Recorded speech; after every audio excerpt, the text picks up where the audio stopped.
জানোয়ারও তো এইভাবে হত্যা করা হয় না। প্যালেস্টাইনে গাজায় যে গণহত্যা চলছে, পুরো মানব সভ্যতা আজকে ধূলিসাৎ হয়ে যায়। নিজের শরীরে আগুন জ্বেলে দিয়ে প্রতিবাদ করেছেন এবং বলেছেন যে তিনি ফিলিস্তিনের স্বাধীনতা চান। Free, free Palestine!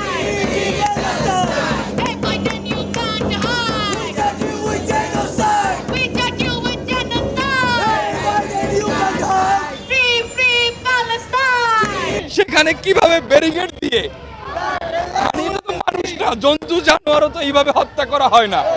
কিন্তু এমন একটি মানবতার বিশ্বে আমরা বসবাস করছি যেখানে কোনো মানবতাই নেই। এবং আপনি আশ্চর্য হবেন, যেখানে আমেরিকা সব জায়গায় মানবতার কথা বলছে, গণতন্ত্রের কথা বলছে, সেখানে কিভাবে ফিলিস্তিনে এত বর্বর হত্যাকাণ্ড হচ্ছে, বর্বর একদম জেনোসাইড হচ্ছে, সেখানে তারা নিশ্চুপ, বরঞ্চ তারা সহায়তা করছে।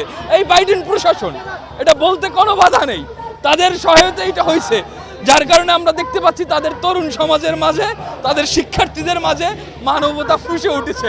একজন মার্কিন সেনা যেই গণহত্যা হচ্ছে তার বিরুদ্ধে প্রতিবাদ জানাতে গিয়ে নিজের শরীরে আগুন জ্বেলে দিয়ে প্রতিবাদ করেছেন এবং বলেছেন যে তিনি ফিলিস্তিনের স্বাধীনতা চান। স্বাধীনতা আসবে, সেটা আপনাদের মতো মানুষ যারা সংগ্রামে দাঁড়াবে, নিজেদের আওয়াজ তুলবে, যত বেশি হবে, যত বেশি মানুষ এটা উপলব্ধি করবে, তত বেশি এটার সম্ভাবনা সত্য হয়ে উঠবে।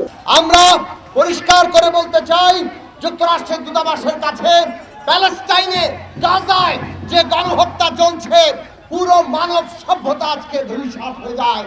এই রকম যদি চলতে দেওয়া হয়, সারা দুনিয়ার মানুষ সোচ্চার। যুক্তরাষ্ট্রকে আমরা পরিষ্কার করে বলতে চাই, একদিকে মানবাধিকার গণতন্ত্রের কথা বলবেন, আর ওই প্যালেস্টাইনের গণহত্যায় সহায়তা করবেন। মানুষ আপনাদের এই সব কথা বিশ্বাস করবে না।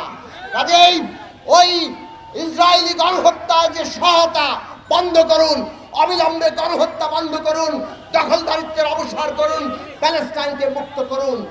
এই stop genocide, and occupation, free Palestine.